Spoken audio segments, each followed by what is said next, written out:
Hello साथियों आप सभी को मेरी तरफ से नमस्ते। आप सभी को जय हिंद है। साथियों, आप सभी को पता है कि घटना चक्र का एक जो अभी आप लोगों ने देखा एक शॉर्ट नोट्स आया है ARO के एग्ज़ाम से पहले। बहुत ही शानदार नोट्स है। आपको मैंने इसका एक क्लास प्रोवाइड किया था, आप सभी लोगों ने उससे बड़ा प्यार दिया, सम्मान दिया और आप सभी लोगों को वो चीज़ें अच्छी लगी। तो इसमें साथियों आप देखेंगे तो रिवीजन के पॉइंट ऑफ व्यू से घटना चक्र ने बहुत ही शानदार कंटेंट यहाँ पे फैक्ट को दे रखा है। और इसमें आप देखेंगे साथियों तो इन्होंने अपने इस PDF में सारे जितने भी GS के सब्जेक्ट होते हैं उनके बारे में शॉर्ट नोट्स टाइप में चीज़ें दे रखी हैं। तो मैंने आपकी एक क्लास हिस्ट्री का जिसमें हम लोगों ने मॉडर्न इंडिया शुरुआत किया था उसको मैंने आपको दिया था और आज ये हमारी सेकंड क्लास है। साथियों, इसमें हम लोग थोड़ा सा कहानी के माध्यम से चीज़ों को मैं आपको बता रहा हूँ ताकि आप बड़े ही आराम से तसल्ली से चीज़ों को लास्ट टाइम पे समझते हुए आपका रिवीजन हो सके। क्योंकि साथियों आप सभी लोगों ने बहुत ज़्यादा आप लोगों ने पढ़ रखा है, तो मैं ये उम्मीद करता हूँ कि अगर आपको जब ये क्लास मिल रही है तो आप लोग एकदम बिल्कुल फ्रेशर नहीं है। बाकी अगर कोई फ्रेशर बच्चा भी अगर ये क्लास देखता है तो उनको भी ये क्लास समझ में आएगी। बाकी साथियों अभी आप सभी को पता है कि TWM पे मेरी क्लास नहीं चल रही है। बाकी यहाँ पे आपको जो भी मेरे से पॉसिबल हो पा रहा है ARO के लिए मैं दे पा रहा हूँ। साथियों आप सभी से मैं क्षमा प्रार्थी हूँ कि TWM पे बीच में साथ आपका छोड़ना पड़ा। मैं साथ छोड़ना नहीं चाहता था, कुछ ड्यू टू रीजंस था। तो ऐसे रीजन में आप देखेंगे साथियों कि मुझे वहाँ से क्लास बंद करना पड़ा। बट कोई नहीं साथियों, आपके ARO के एग्ज़ाम तक मैं लास्ट तक आपके साथ हूँ। विदाउट फेस मैं साथ हूँ, लेकिन हूँ मैं किसी न किसी कंटेंट के माध्यम से हूँ आपके साथ, हमेशा खड़ा हूँ और खड़ा रहूँगा साथियों। और बिल्कुल आपके लिए मैं एक तरीके से आप जब तक सिलेक्शन नहीं ले लेते तब तक मैं आपके साथ खड़ा हूँ। तो साथियों अगर आपको कंटेंट अच्छा लग रहा हो तो अपने साथियों को भी बताइएगा, उनको भी चैनल सब्सक्राइब करने के लिए कहिएगा, लाइक करने के लिए कहिएगा, शेयर करने के लिए कहिएगा। अगर आपको कहीं कोई दिक्कत होगी, कोई रिव्यू देना है तो आप कमेंट बॉक्स में साथियों दीजिएगा। ओके, तो उस दिन हम लोगों ने कुछ पार्ट्स को कंप्लीट कर लिया था जल्दी जल्दी में और आज आगे का जो पार्ट है उसको हम लोग साथियों यहाँ पे कंप्लीट करते हैं। जैसे कि साथियों आप देखेंगे यहाँ पे भारतीय स्वतंत्रता के इतिहास से संबंधित कुछ महत्वपूर्ण आंदोलन और घटनाओं को हम लोगों को देखना है। ऐसे टर्म्स एंड कंडीशन में आप साथियों देखेंगे कि यहाँ पे इन्होंने शॉर्ट टर्म्स में दे दिया है। जैसे देखेंगे बंग भंग आंदोलन, याद रखिएगा ये 1905 में हुआ। आप सभी को पता होगा कि बंग भंग को ही बंगाल विभाजन भी कहा जाता है। तो आप सभी लोगों ने देखा होगा साथियों कि बंगाल जो विभाजन हुआ था वह पूर्ण रूप से आप देखेंगे तो 16 अक्टूबर 1905 को हुआ था। और ऐसे कंडीशन में आप देखेंगे साथियों कि जो उस टाइम पीरियड में बंगाल हुआ करता था, बंगाल, बिहार, उड़ीसा और वर्तमान जो बांग्लादेश है, ये इतना बड़ा क्षेत्र मिला करके हुआ होता था। ऐसे कंडीशन में साथियों आप देखेंगे कि इसी बंग भंग आंदोलन जो कर्जन के द्वारा किया गया, तो कर्जन से जब पूछा जाता है तो वो बोलता है कि हम प्रशासनिक सुधार के लिए किए। लेकिन कर्जन का मेन रीज़न क्या होता है कि इस टाइम पीरियड तक आप देखेंगे कि लोगों में राष्ट्रीय चेतना का विकास शुरू हो गया होता है और बंगाल सबसे सर्वाधिक राष्ट्रीय चेतना के विकास में उस समय माना जाता है। क्योंकि कांग्रेस 1885 में बनी थी तो धीरे धीरे उन्होंने प्रचार प्रसार के माध्यम से लोगों को जागरूक करना शुरू किया। तो ऐसे कंडीशन में बंगाल को तोड़ने के लिए यहाँ पे कर्जन के द्वारा आप देखेंगे कि 1905 में बंगाल विभाजन किया जाता है। कब? 16 अक्टूबर 1905 में। ठीक है, तो अगर आपसे यहाँ पे क्वेश्चन पूछा जाता है कि पूर्ण रूप से बंगाल का विभाजन कब किया गया, आप कहेंगे 16 अक्टूबर 1905 को। अगर आपसे पूछा जाएगा कि प्रस्ताव कब पारित किया गया तो आप कहेंगे जुलाई 1905 में प्रस्ताव पारित किया गया था। अब साथियों आप देखेंगे कि जब बंगाल विभाजन होता है तो इसके बाद से क्रोनोलॉजिकल टर्म्स भी आपको थोड़ा सा ध्यान रखना है। जैसे घटना चक्र में क्या है, कुछ चीज़ों को बीच में छोड़ दिया गया। बंगाल विभाजन को आपको पहला रखना है। इसके बाद से दूसरे नंबर पे साथियों आपको यहाँ पे देना है स्वदेशी आंदोलन को। किसको देना है? स्वदेशी आंदोलन को। थोड़ा सा ये नाम याद रखिएगा। एक्चुअली में यहाँ पे क्या होगा साथियों, कांग्रेस विभाजन से पहले स्वदेशी आंदोलन को आपको ध्यान रखना है जो 7 अगस्त 1905 को हुआ था। आप सभी लोगों को देखना है कि जब कर्जन ये बात घोषित कर देता है कि बंगाल का हम विभाजन करेंगे जुलाई में, तो 7 अगस्त 1905 को कलकत्ता के टाउन हॉल मैदान से आपने देखा होगा कि स्वदेशी आंदोलन चलाया जाता है, जिसमें कहा जाता है कि विदेशी वस्तुओं का बहिष्कार करो, स्वदेशी वस्तुओं को अपनाओ। उसके बाद से साथियों इसी टाइम पीरियड पे आप देखेंगे कि स्वदेशी आंदोलन चल रहा होता है कि इधर कांग्रेस का विभाजन हो जाता है 1907 वाले अधिवेशन में। और ये 1907 का अधिवेशन कहाँ पे हुआ था, तो आप देखेंगे साथियों सूरत में हुआ था और इसमें आप देखेंगे कि राष्ट्रविहारी घोष अध्यक्षता किए थे। अब ये विभाजन क्यों होता है, क्या इसका रीज़न है, कभी आपने सोचा है? साथियों आप देखेंगे इसका विभाजन होने का मेन रीज़न बस ये होता है कि इधर बंगाल विभाजन हो जाता है, उधर स्वदेशी आंदोलन लोग चलाने लगते हैं, उग्रवादी दल के नेता भी उसमें शामिल हो जाते हैं। अब ऐसे में जो आप देखेंगे 1885 में कांग्रेस बनी, तो कांग्रेस कॉन्स्टिट्यूशनल तरीके से चीज़ों को उठा रही थी, अपनी मांगों को उठा रही थी। मतलब कि कांग्रेस में आप देखेंगे कि जब शुरुआती दौर में उदारवादी चरण का वर्चस्व रहा। जब आप देखेंगे कि 1905 में करजन बंगाल का विभाजन करता है, तो ऐसे में जो इसमें कांग्रेस के अंदर उग्रवादी दल के नेता होते हैं, वो यहाँ पे उदारवादियों से कहते हैं कि क्या कर रहे थे अब इतने दिनों से, क्या उखाड़ लिए कि भाई 1905 में यहाँ करजन आपके सामने बंगाल का विभाजन कर दिया और आपने कुछ नहीं कर पाए। तो ऐसी कंडीशन में साथियों आप देखेंगे कि यहाँ जो कांग्रेस का सूरत विभाजन जो होता है, सूरत अधिवेशन होता है, इसमें उग्रवादी चाहते हैं कि लाला लाजपत राय अध्यक्ष बने ताकि हम उग्रवाद तरीके से स्वराज की प्राप्ति करें, और उदारवादी चाहते थे कि रास बिहारी घोष हो।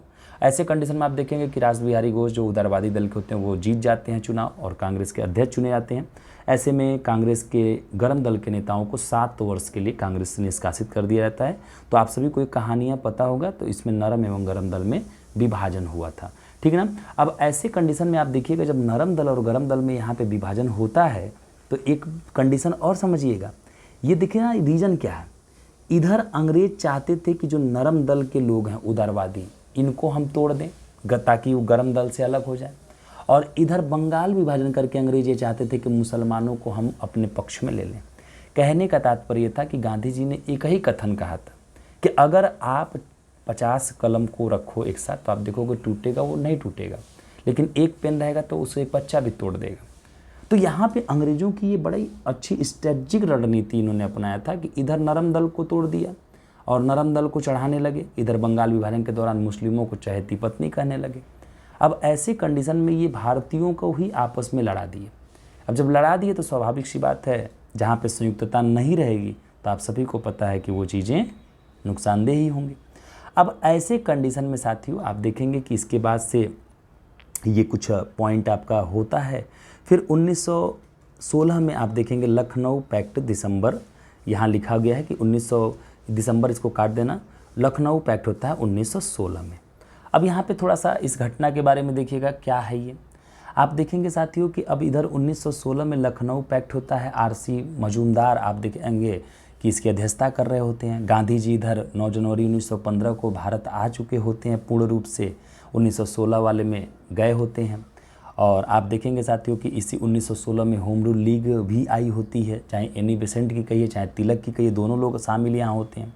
अब ऐसे कंडीशन में साथियों यहाँ लखनऊ पैक्ट में इस बात पे जिक्र होती है कि यार 1907 में तो कांग्रेस का विभाजन हो गया है और 2 भाई बट चुके हैं, तो संयुक्तता कैसे बनेगी। तो अब यहाँ पे आप देखेंगे साथियों कि तिलक के प्रयास से क्या होता है, कांग्रेस में नरम दल गरम दल को मिलाया जाता है और एनी बेसेंट की इसमें एक मुख्य भूमिका होती है। और यहीं पे आप देखेंगे कि जो 1906 में मुस्लिम लीग बनाई गई होती है, जिसमें आपने देखा था कि मुस्लिम लीग जो मुसलमानों के लिए पृथक निर्वाचन पद्धति मिल्टो से 1909 वाले में लागू करा लेती है। अब इनको भी पता चलता है कि भाई अंग्रेज़ों ने हमारे साथ छल किया है, क्योंकि अंग्रेज़ों ने इनसे कहा था कि भैया देखो प्रथम विश्व युद्ध में अगर हमारा सहयोग दोगे तो ऐसे कंडीशन में हम तुम्हारे तुर्क का जो सर्वश्रेष्ठ पद खलीफा का पद है उसको हम नहीं छेड़ेंगे। और ऐसे कंडीशन में आप देखेंगे कि अंग्रेज़ बड़े स्वार्थी थे, और जब स्वार्थी थे तो ऐसे कंडीशन में उन्होंने क्या किया कि 1919 में आप देखेंगे कि तुर्क के खलीफा के पद को भी स्थापित कर दिया। तो यहाँ पे लखनऊ पैक्ट में ये रीजन था इनके मिलने का। तो यहाँ पे आप देखेंगे मुस्लिम लीग गरम दल नरम दल को आपस में मिलाया जाता है, ताकि आप देखें साथियों यहाँ से हम लोग मिलजुल करके काम कर सकें। तो ये आपको एक लाइन समझ में आ गया होगा कि लखनऊ पैक्ट क्या था, ठीक ना। तो ये आपको साथियों थोड़ा सा बात याद रखना है। आगे देखना, अगर हम यहाँ पे मॉन्टेग्यू घोषणा की बात कर लेते हैं, मॉन्टेग्यू घोषणा, तो मॉन्टेग्यू घोषणा कब किया गया था, ये एक बस रीजन जान लो कि 1917 में हुआ था। भारत राज्य सचिव लॉर्ड मॉन्टेग्यू की ये घोषणा की गई थी, ये आपको ध्यान रखना है। अच्छा ठीक है, अब थोड़ा सा रॉलेट एक्ट के बारे में यहाँ पे हम लोग साथियों देख लेते हैं कि रॉलेट एक्ट के बारे में क्या कुछ बातें यहाँ पे दी जा रही हैं। रॉलेट एक्ट के बारे में थोड़ा सा चीज़ों को देखिएगा। जैसे मान लो कि रॉलेट एक्ट के बारे में अब थोड़ा सा यहाँ से आपको 3 चीज़ें मैं याद करा देता हूँ। सबसे पहले रॉलेट एक्ट याद रखना, दूसरा जलियांवाला बाग हत्याकांड याद रखना, और फिर अभी इसके बाद से खिलाफत आएगा उसको याद रखना। देखना साथियों कि 1919 में आपको ये मार्च अप्रैल याद नहीं रखना है, ये सब भूल जाइएगा डेटा, कहानी समझिए। 1919 में आप देखेंगे साथियों कि जब अंग्रेज़ों को लगता है कि कहीं ना कहीं जो भारतीय हैं वो बहुत ज़्यादा अब उग्र हो रहे हैं। तो ऐसे में अंग्रेज आपने देखा होगा रॉलेट एक्ट के तहत बिना वकील, बिना अपील, बिना दलील कानून क्या कर देते हैं, पारित कर देते हैं। अब ऐसे कंडीशन में अंग्रेज ये कहते हैं कि अगर कोई व्यक्ति रोड पे भी चल रहा है, उस पे हमें संदेह हुआ तो हम उसे गिरफ्तार कर लेंगे, हमें कोई दिक्कत नहीं है, लेकिन हम उसे कब तक गिरफ्तार करके रखेंगे ये हम उसे नहीं बता सकते, और ना ही वो व्यक्ति अपने आप को छुड़ाने के लिए वकील रखेगा। अब ये कंडीशन बन गई। अब आप देखेंगे साथियों, जब ये कंडीशन बन जाती है तो अब ले घोर विरोध होता है। गांधी जी भी इधर सत्याग्रह वगैरह स्टार्ट कर देते हैं। अब जब घोर विद्रोह होता है तो ऐसे कंडीशन में आप देखेंगे कि पंजाब में दो नेता होते हैं, एक डॉक्टर सैफुद्दीन किचलू और सत्यपाल मलिक। ये नेतृत्व कर रहे होते हैं, इस रॉलेट एक्ट का विरोध कर रहे होते हैं, और ऐसे में आप देखेंगे कि इन्हें गिरफ्तार कर लिया जाता है।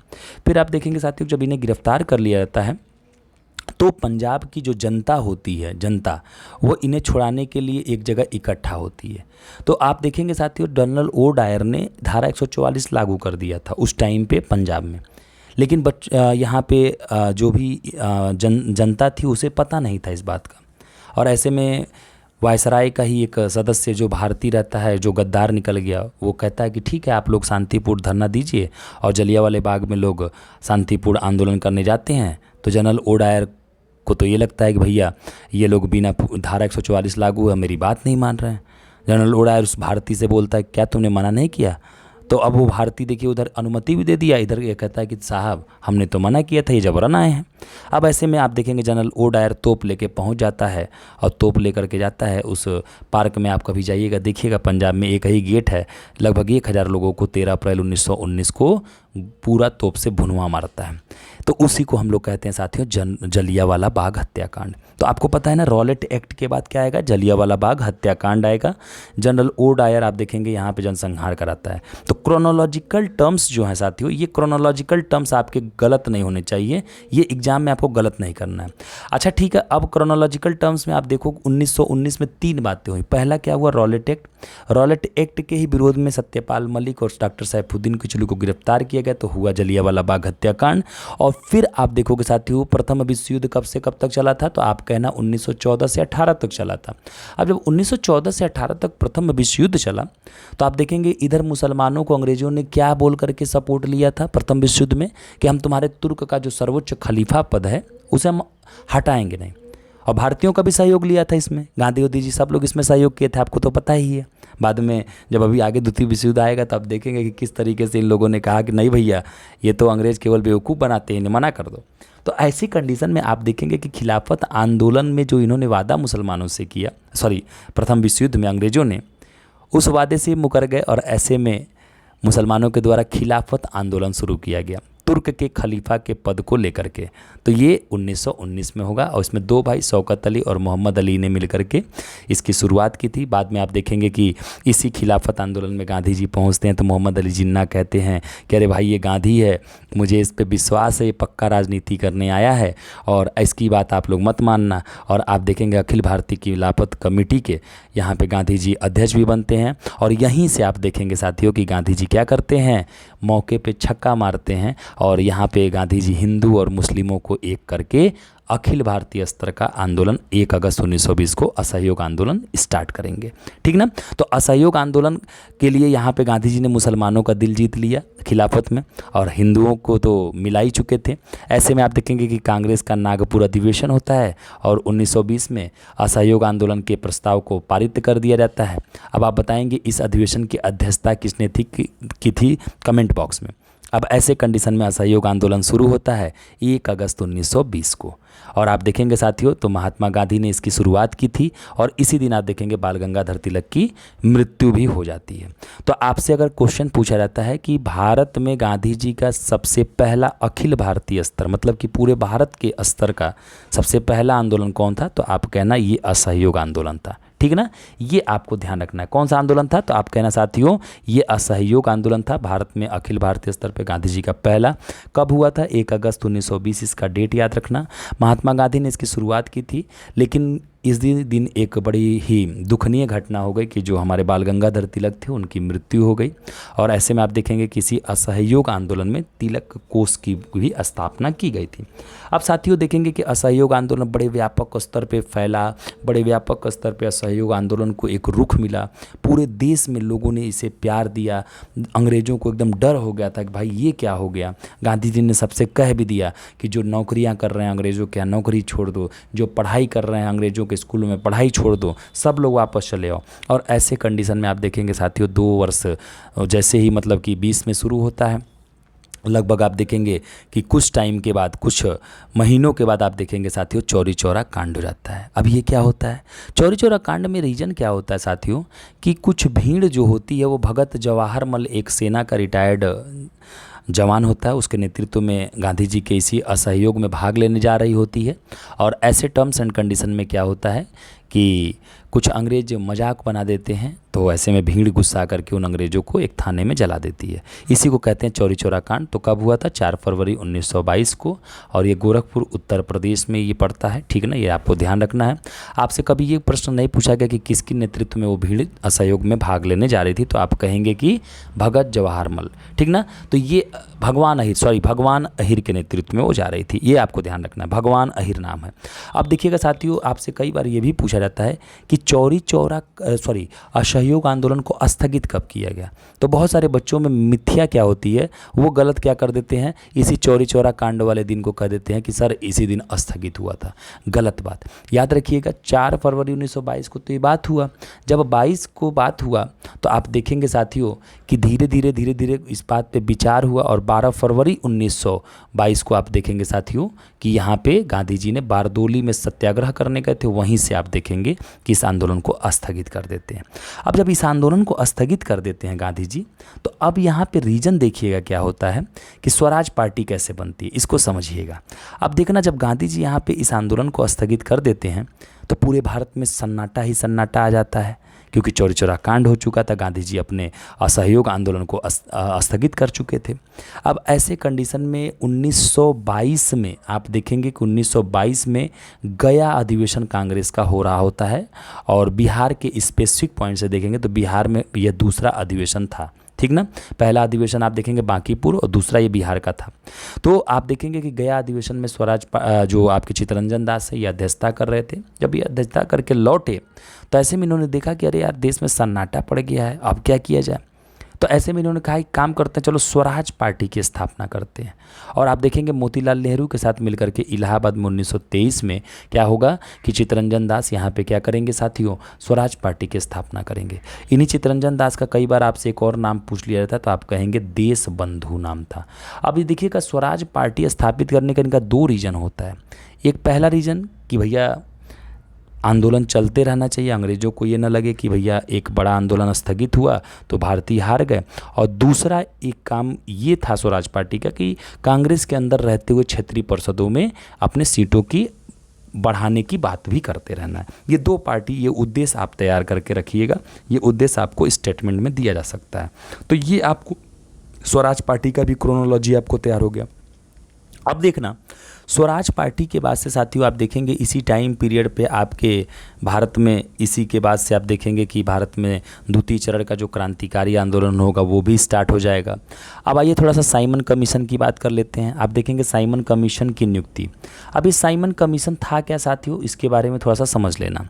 साइमन कमीशन एक्चुअली ये था कि आप देखेंगे कि 1919 का जो मॉन्टेग्यू चेम्सफोर्ड सुधार अधिनियम था, जब वो आया था तो उसमें कहा गया था कि इसकी समीक्षा प्रति 10 वर्ष पे की जाएगी। भाई कोई भी जब कानून आता है तो समीक्षा की जाती है कि वो कितने हद तक सफल है, कितने हद तक सफल नहीं है रहा।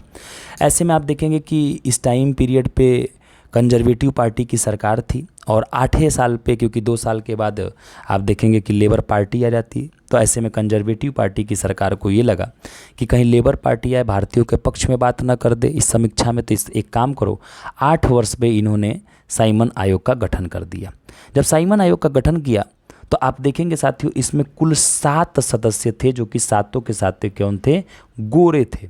अब ऐसे में भारतीयों को लगा कि भाई ये तो भाई बड़ी गलत बात है, सातों के साथ गोरे सदस्य, इसमें भारतीय क्यों नहीं शामिल किए गए? तो अगर आपसे यहाँ पे पूछा जाएगा कि साइमन कमीशन की नियुक्ति बना कब, आप कहिएगा 1927 में ये बन गया था और सर जॉन साइमन की अध्यक्षता में 7 सदस्यीय आयोग का यहाँ पे गठन किया गया था। अच्छा ठीक है, जब आपसे पूछा जाएगा कि साइमन कमीशन भारत कब आया, तो आप देखेंगे भारत इसका आगमन होता है 3 फरवरी 1928 को। और जब आप देखेंगे कि भारतीयों को ये दुख पहुँचा कि भाई भारतीयों को इसमें शामिल क्यों नहीं किया गया, इसका मतलब कि अंग्रेज केवल अपने शामिल हैं तो अपने पक्ष की बात कर देंगे, ये भारतीयों के बारे में बात करेंगे नहीं।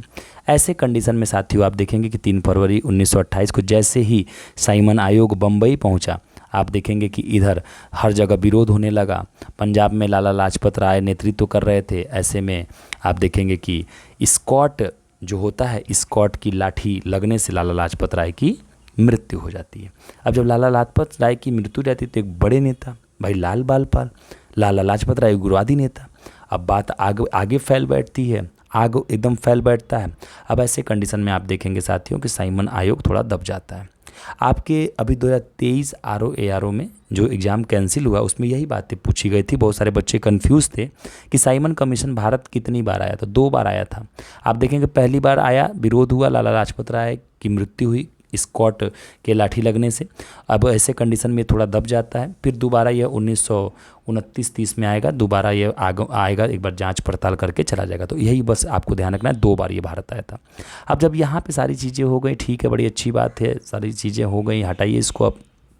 अब यहाँ पे आप देखेंगे कि बाद में सैंडर्स की हत्या भी होती है। आपने देखा होगा सैंडर्स की हत्या वाला जो मामला होता है वो यही होता है कि लाला लाजपत राय पे जो स्कॉट ने लाठी बरसाई थी और इनकी मृत्यु हुई थी, जाते हैं लोग उस स्कॉट को मार देते हैं लोग सैंडर्स को, तो सैंडर्स हत्या हो जाती है। अच्छा, नेहरू रिपोर्ट क्या था? नेहरू रिपोर्ट के बारे में देख लीजिए, 1928 में आती है। एक्चुअली में होता क्या है कि जब आप देखेंगे कि भारतीय अपने स्वशासन की मांग करने लगते हैं, साइमन कमीशन आप देखेंगे दोबारा चोरी चुप के आता है, अपनी समीक्षा करके चला जाता है। तो ऐसे में ब्रिटिशर्स के द्वारा आप देखेंगे वायसराय के द्वारा कहा जाता है कि आप लोग अपनी बातें रखिए। नेहरू रिपोर्ट में आपने देखा होगा कि ये सबसे पहले तो आपको बच्चे याद रखना है कि पंडित मोतीलाल नेहरू जो जवाहरलाल नेहरू जी के पिता थे, उनकी अध्यक्षता में ये नेहरू रिपोर्ट बना था और इसमें 10 बातें की गई थी। आप देखेंगे इसमें डोमिनियन स्टेटस की मांग भी की गई थी। डोमिनियन स्टेटस का मतलब होता है कि हम आपके अंतर्गत ही शासन करेंगे, कहने का मतलब सर्वे सर्वा आप रहोगे, शासन हम करेंगे अपना, हमारे शासन में आपकी हिस्सेदारी नहीं होगी, आपकी भागीदारी नहीं होगी। अब ऐसे कंडीशन में साथियों आप देखेंगे कि नेहरू रिपोर्ट में जब ये बातें आती हैं तो जो युवा दल के नेता होते हैं कांग्रेस में, कौन युवा वाले नेता होते हैं कांग्रेस में, अब वो नाराज़ हो जाते हैं। नाराज़ हो जाते, जैसे आपने देखा होगा इनके खुद के बेटे जवाहरलाल नेहरू नाराज़ हो जाते हैं, आपने देखा होगा कि इनके सुभाष चंद्र बोस साहब नाराज़ हो जाते हैं। तो ऐसे कंडीशन में साथियों आप देखेंगे कि इसी के बाद आपको 1929 में वो लोग क्या करेंगे, लाहौर अधिवेशन में पूर्ण स्वराज की मांग करते हैं, ठीक ना, यहाँ से नाखुश होकर के। अच्छा, नेहरू रिपोर्ट के बाद बारदोली सत्याग्रह को देख लीजिएगा जो अक्टूबर 1928 में हुआ था। गुजरात के किसानों का लगान वृद्धि विरोध में सरदार पटेल ने यहाँ पे नेतृत्व किया था और इसीलिए आपने देखा था कि यहाँ पे महिलाओं ने खुश होकर के इनको सरदार की उपाधि भी दे दी थी, ये आपको ध्यान रखना है। सेंट्रल लेजिस्लेटिव असेंबली बमकांड, अब ये क्या है देखिएगा, यहाँ पे घटना चक्र ने थोड़ा सा कंटेंट में अपनी थोड़ा सा कमी ये किया है कि इन्होंने क्रोनोलॉजिकल टर्म्स जो हैं थोड़ा सा इन्होंने इसको सेट करने में हल्का सा ऊपर नीचे किया है, क्योंकि कहानी नहीं बन पा रही है। आप लोगों को मैंने कई बार हिस्ट्री पढ़ा दिया है, अभी थोड़ा बहुत चीज़ों को बस समझते हुए पढ़ लीजिए। बाकी अभी इसी प्लेटफॉर्म पे मैं आपको पूरा बिल्कुल फ्री ऑफ कॉस्ट में हिस्ट्री पढ़ाने वाला हूँ रक्षाबंधन के बाद। तब तक सेटअप वगैरह सारी चीज़ें डिजिटल बोर्ड वगैरह लग जाएगा, ठीक ना। तो सेंट्रल लेजिस्लेटिव असेंबली बमकांड अब ये किया था, तो आपने देखा होगा साथियों 8 अप्रैल 1929 को होता है। अभी मैंने आपसे क्या कहा कि देखना, क्रांतिकारी चरण का दूसरा आंदोलन जब असहयोग स्थगित होता है तो उसके बाद स्टार्ट होता है और 29 तक चलेगा। कहने का मतलब कि अब इधर आप देखेंगे कि भारत में कोई आंदोलन सही से हो नहीं रहा है तो क्रांतिकारी गतिविधियां भी बढ़ जाती हैं। जो युवा दल होते हैं, जो जिनके खून गर्म होते हैं, वो इसमें कूद पड़ते हैं। ऐसे कंडीशन में आप देखेंगे 8 अप्रैल 1929 को भगत सिंह व बटुकेश्वर दत्त द्वारा ब्रिटिश असेंबली में बम फेंका गया। ऐसे कंडीशन में क्यों फेंका गया, क्या रीज़न था? देखिएगा, इन्होंने किसी को मारने का प्रयास नहीं किया था इसमें, इन्होंने सिर्फ और सिर्फ असेंबली में बहस हो रही थी पब्लिक सेफ्टी बिल पे, और एक साइड में खाली जगह था, उस खाली जगह में उन्होंने बम फेंका था और उन्होंने इनकलाब जिंदाबाद भगत सिंह ने नारा लगाया था, ताकि हमारी तरफ अंग्रेज़ों का ध्यान केंद्रित हो कि भारतीयों की दशा इतनी ख़राब है और आप इस तरीके का बात कर रहे हैं, आप अपने मज़े में हैं, ठीक ना। तो 8 अप्रैल 1929 को आप देखेंगे केंद्रीय में असेंबली में बम कांड हुआ था। ये क्रोनोलॉजी के टर्म्स पे भी आपको साथियों यहाँ पे ध्यान रखना। बाकी मैंने आपको हिस्ट्री कई बार पढ़ा रखा है, कहानी आपको सारा तैयार है, फिर भी मैं कनेक्ट करने का प्रयास कर रहा हूँ। अब देखिएगा साथियों 1928 में जो नेहरू रिपोर्ट आया, उससे आप देखेंगे साथियों कि युवा दल के नेता कांग्रेस के खुश नहीं थे। तो ऐसे में जब कांग्रेस का लाहौर अधिवेशन 1929 को होता है, तो ऐसे में ये यहाँ पे रावी नदी के तट पे रात में 12 बजे झंडा फहरा करके पूर्ण स्वराज मतलब कि पूर्ण स्वतंत्रता की मांग करते हैं। कांग्रेस में जो युवा दल होते हैं वो ये कहते हैं कि कायम डोमिनियन स्टेटस लें, हमारे देश में तुम रहोगे, हम तुम्हारे अधीन शासन करेंगे, एक काम करो हमारे देश से जाओ, हमें पूर्ण स्वराज चाहिए, पूर्ण स्वतंत्रता चाहिए। और इसी दिन रात में आप देखेंगे 26 जनवरी 1930 को आप देखेंगे कि साथियों किस तरीके से 26 जनवरी को स्वाधीनता दिवस की घोषणा के रूप में मनाने की घोषणा की गई। तो अब ऐसे कंडीशन में आप देखेंगे साथियों कि हम लोगों ने तय तो यही किया था कि 26 जनवरी को हम आज़ाद हो जाएंगे, लेकिन अब आप देखेंगे कि किस तरीके से जब जिन्ना को टीबी होता है तो माउंटबेटन सोचता है कि भैया जिन्ना मर जाएगा तो ऐसे में गड़बड़ा जाएगा, तो आता है तुरंत, ना आओ देखता ना ताव देखता है, मानचित्र पे ही भारत पाकिस्तान का विभाजन कर देता है। तो ऐसे कंडीशन में आप देखेंगे कि भाई हम स्वतंत्र तो हो जाते हैं 15 अगस्त को, लेकिन हमने इस 26 जनवरी को यादगार बनाने के लिए कि जो हमने इस लाहौर अधिवेशन में 26 जनवरी का जो दिन था, इसको 1930 में जो हमने स्वाधीनता दिवस के रूप में मनाया था, अब हम इसमें क्या करें। तो ऐसे कंडीशन में आप देखेंगे हमारा कॉन्स्टिट्यूशन 26 नवंबर 1949 को भले बन के तैयार हो गया, लेकिन हम उसे पूर्ण रूप से लागू 26 जनवरी 1950 को करते हैं और इसी दिन को हम गणतंत्र दिवस के रूप में भी मनाते हैं। अब देखिएगा ये आपका एक क्रोनोलॉजिकल टर्म्स हो गया। अब आप देखेंगे साथियों कि जब यहाँ पे सारी बातें हो जाती हैं तो गांधी जी की एक यंग इंडिया किताब होगी, आप सभी लोगों ने उसके बारे में देखा होगा, कई बार एग्जाम में पूछा जाता है। गांधी जी ने उस यंग इंडिया में क्या किया था कि कुछ 10 सूत्री मांगे रखा था ताकि ब्रिटिश सरकार देखे और गांधी जी की बात को मान ले। अब ऐसे टर्म्स एंड कंडीशन में आप देखेंगे कि यहाँ पे ब्रिटेन सरकार इसको इग्नोर करती है। गांधी जी देखते हैं कि भाई यंग इंडिया में हमने यहाँ पे बहुत सारी बातें की हैं और यहाँ पे ब्रिटिश सरकार ध्यान नहीं दे रही है, तो गांधी जी यहाँ पे क्या करेंगे मेरे प्यारे भाई, सीधा वो क्या करेंगे कि 12 मार्च 1930 को अपने साबरमती आश्रम से 78 अनुयायियों के साथ से क्या करते हैं, यात्रा शुरू करते हैं और 5 अप्रैल 1930 को दांडी पहुंच जाते हैं। और आप देखेंगे गांधी जी ने जो इस अपने यंग इंडिया में 10 सूत्री बात की थी, उसमें एक पॉइंट वो किए होते हैं, नमक कर को माफ़ करना। नमक को गांधी जी अपना मुद्दा इसीलिए उठाते हैं क्योंकि नमक में कोई ऊंच नीच गरीब कोई भी हो उसको आप जोड़ सकते हो, उन सभी से नमक का मुद्दा जुड़ा है। ऐसे में गांधी जी आप क्या करेंगे, 5 अप्रैल 1930 को दांडी नामक स्थान पर जाके एक मुट्ठा नमक बना करके आप देखेंगे कि 6 अप्रैल को नमक कानून का उल्लंघन करते हैं और इसी दिन वहीं से घोषणा करते हैं कि हम सविनय अवज्ञा की अवहेलना करेंगे। आपको मतलब कि हम सविनय अवज्ञा आंदोलन स्टार्ट कर दिए। अब सविनय अवज्ञा आंदोलन जब साथियों आप देखेंगे कि स्टार्ट हुआ तो ये व्यापक स्तर पे आंदोलन चला। आप देखेंगे बहुत बड़ा स्तर पे आंदोलन था, महिलाओं ने बढ़ चढ़ करके भाग लिया। इसी जिस दिन इन्होंने नमक कानून तोड़ा उसी दिन सविनय अवज्ञा आंदोलन की शुरुआत किया। अंग्रेज इधर डर चुके थे गांधी जी से कि अरे बाप रे, यहाँ पे गांधी तो बड़ा सत्याग्रही आदमी, असहयोग में देखो कितनी भीड़ किया था। और इस सविनय अवज्ञा आंदोलन तक आते आते गांधी जी को भारत में लोग भगवान, सन्यासी और भी बड़े बड़े रूपों में आप देखेंगे पूजने लगे थे। अब ये सविनय अवज्ञा की जो शाखा थी सीधे असहयोग के बाद ये एक ऐसा आंदोलन था जो आप देखेंगे भारत स्तर पे पूरा फैला। मतलब आप देखेंगे इस आंदोलन का भले अलग अलग जगह नाम अलग अलग रहा, लेकिन आप देखेंगे साउथ तक ये फैला। और ऐसे कंडीशन में अब अंग्रेज़ों को लगा कि भैया यहाँ पे हम गांधी को गिरफ्तार करेंगे तो ऐसे में दिक्कत हो सकती है। तो ऐसे में गांधी जी का दिमाग भ्रमित करने के लिए आप देखेंगे साथियों इधर लंदन में 3 गोल में सम्मेलन स्टार्ट हो जाता है। एक 1930 में पहला होता है, दूसरा 1931 में और तीसरा 1932 में। अब ऐसे टर्म्स एंड कंडीशन में पहले में तो आप देखेंगे कि गांधी जी नहीं पहुंच पाते हैं या कांग्रेस नहीं जाती है, लेकिन दूसरे गोल में सम्मेलन में आप देखेंगे साथियों 1931 में गांधी जी का दिमाग यहाँ से भटका करके और यहाँ पे कांग्रेस से कहवा करके कांग्रेस का प्रतिनिधित्व करने के लिए भेजा जाता है। कहाँ पे?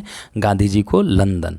लेकिन आप देखेंगे कि अंबेडकर से जब विवाद हो जाता है पूना पैक्ट को, दलितों के पृथक निर्वाचन पद्धति को लेकर के, तो ऐसे टर्म्स एंड कंडीशन में आप देखेंगे कि गांधी जी वापस आ जाते हैं। और बाकी 1932 में तीसरा गोलमेज सम्मेलन हुआ था। तो ये थोड़ा सा गोलमेज सम्मेलन की क्रोनोलॉजी याद रखिएगा। तो प्रथम गोलमेज सम्मेलन आप देखेंगे तो 12 नवंबर 1930 से 19 जनवरी 1931 तक चला, और इस समय ब्रिटेन के प्रधानमंत्री मैकडोनाल्ड थे, उन्हीं की अध्यक्षता में लंदन में आयोजित किया गया था। अच्छा ठीक है साथियों, दूसरा गोलमेज सम्मेलन आप देख लो। तो दूसरे गोलमेज सम्मेलन से पहले अब गांधी जी को जब वहाँ पे वो कन्वेंस करते हैं, तो गांधी इरविन समझौता में ये बात कन्वेंस होती है। इरविन बुला के 5 मार्च 1931 को गांधी जी को कहता है कि गांधी आप एक काम करिए, कांग्रेस में बात करिए और जाइए आप दूसरे गोलमेज सम्मेलन में, आपकी सारी बातों को देखा जाएगा। तो यहीं पे महात्मा गांधी और वायसराय इरविन के मध्य संपन्न ये सविनय अवज्ञा आंदोलन को स्थगित करने की घोषणा थी। ठीक ना। फिर गांधी जी दूसरी गोलमेज सम्मेलन में पहुंचते हैं, और आप देखेंगे कि यहाँ पे अंबेडकर से इनका विवाद हो जाता है। तो आपसे पूछा जाता है कि कांग्रेस का प्रतिनिधित्व करने गांधी जी किस सम्मेलन पहुंचे? तो आप कहेंगे द्वितीय गोलमेज सम्मेलन में पहुंचे थे, जो कि 7 सितंबर से 1 दिसंबर 1931 तक चला था। अब ऐसे कंडीशन में जब गांधी जी यहाँ से वापस आ जाते हैं, अंबेडकर से दलितों के पृथक निर्वाचन पद्धति को लेकर मतभेद होता है, तो गांधी जी कहते हैं कि अरे भाई हम सबको एक करना चाह रहे हैं, सब अलग अलग होना चाह रहे हैं, क्या रीज़न है? तो ऐसे में आप देखेंगे गांधी जी वापस आते हैं, दोबारा आकर के अपने सविनय अवज्ञा आंदोलन की स्टार्ट कर देते हैं। कहने का मतलब ये है कि जैसे आप लोगों ने देखा कि साइमन कमीशन 2 बार भारत आया, उसी तरीके से गांधी जी भी सविनय अवज्ञा आंदोलन 2 बार शुरू करते हैं। जब गांधी जी फिर से दोबारा सविनय अवज्ञा आंदोलन शुरू करते हैं, अब मैकडोनाल्ड को लगता है कि अब हम कैसे यहाँ पे गांधी का दिमाग भ्रमित करें। वो सीधा क्या करता है, कम्युनल अवार्ड घोषित कर देता है। मतलब इसी को आप सांप्रदायिक पंचाट कह सकते हैं।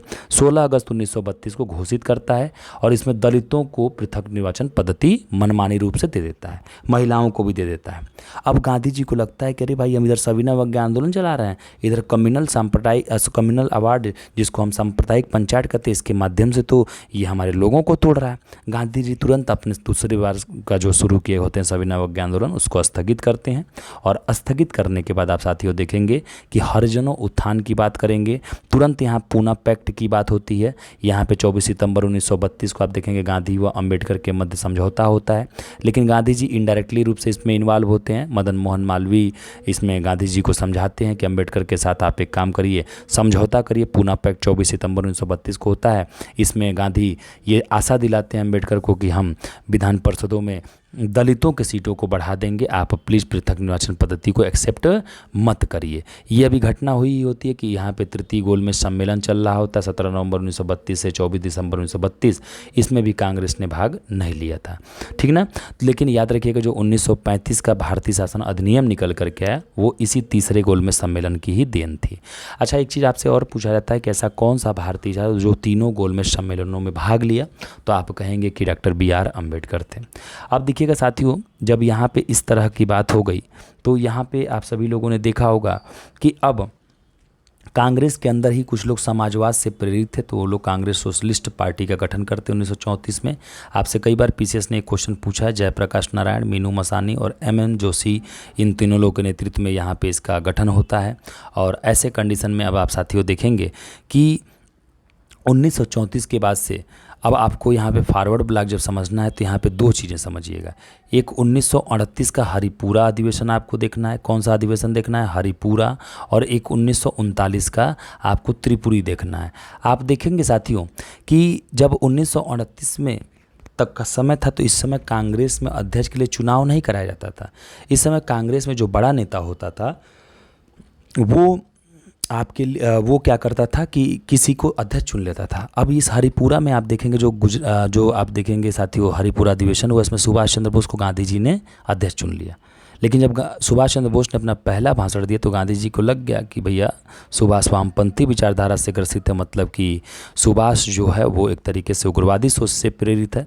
तो गांधी जी कहते हैं चलो ठीक है, हम तो अहिंसा की बात करते हैं, चलो अब बन गया अध्यक्ष तो 1 साल काम करे, कोई दिक्कत नहीं है। 1939 त्रिपुरी जो अधिवेशन होता है मध्य प्रदेश जबलपुर में, अब गांधी जी यहाँ पे कहते हैं कि हम पट्टाभी सीतारामैया को बनाएंगे अध्यक्ष। फिर यहाँ पे लोगों ने सुभाष चंद्र बोस को जिता दिया। अब गांधी जी यहाँ ईगो पे बात ले लेते हैं, कहते हैं पट्टाभी सीतारामैया की हार मेरी हार है। अब सुभाष चंद्र बोस साहब को बड़ा बुरा लगता है, तो सुभाष चंद्र बोस साहब तुरंत यहाँ से क्या करते हैं, त्यागपत्र दे देते हैं, और त्यागपत्र देते हैं तो फॉरवर्ड ब्लॉक का स्थापना करते हैं 1939 में। ये आपको ध्यान रखना है। तो ये थोड़ा सा साथियों आपको यहाँ पे ध्यान रखना है कि फॉरवर्ड ब्लॉक की स्थापना ऐसे नहीं हुई थी, यहाँ पे हुई थी। अच्छा ठीक है, आपसे एक क्वेश्चन और पूछा जाता है, जब त्रिपुरी अधिवेशन में जब सुभाष चंद्र बोस ने बीच में से अध्यक्षता के लिए इस्तीफा दिया तो इनकी जगह कौन आया? तो आप कहेंगे राजेंद्र प्रसाद साहब यहाँ पे शामिल हुए थे। तो साथियों आज हम इतना ही क्लास रहने देते हैं। आप लोगों की डिमांड आ रही थी कि सर प्लीज़ थोड़ा सा यहाँ पे चीज़ों को दे दीजिए, तो मैं आपको थोड़ा थोड़ा रिवीजन कराते चल रहा हूँ। एक्चुअली में साथियों आप सभी को पता है कि TWM से अचानक से मेरी क्लास बंद हुई है, जो भी सारी चीज़ें रही हैं, तो ऐसे में थोड़ा सा संसाधन भी मेरे पास अभी कम है। धीरे धीरे सारी चीज़ें हो जाएंगी। प्लीज़ साथियों आप सभी से रिक्वेस्ट है, मैं आपका साथ नहीं छोड़ना चाहता था और ना ही कभी छोड़ूंगा। थोड़ा थोड़ा दे रहा हूँ, एडजस्ट करिएगा, बस रक्षाबंधन तक एडजस्ट करिएगा। रक्षाबंधन तक आप उसके बाद से आपको पूरा इतिहास में एकदम पूरा याद करा दूंगा। एक एक सब्जेक्ट आपको बिल्कुल फ्री ऑफ कॉस्ट में आपको मैं इस चैनल से पढ़ाऊंगा। कोई मुझे पैसे का लालच नहीं है, कुछ मुझे नहीं चाहिए, बस मुझे एक ही चीज़ चाहिए, वो है आपका सिलेक्शन। तो साथियों वीडियो अगर अच्छा लगे तो आप लोग प्लीज़ वीडियो को आगे की तरफ शेयर करिए, लाइक करिएगा और एक बार सेशन को बताइएगा, क्योंकि अभी मैं रात भर आप लोगों के लिए वीडियो बनाया हूँ, कई वीडियो आपके लिए बना चुका हूँ। अभी सुबह के 7:30 बज रहे हैं, मैं सोया नहीं हूँ।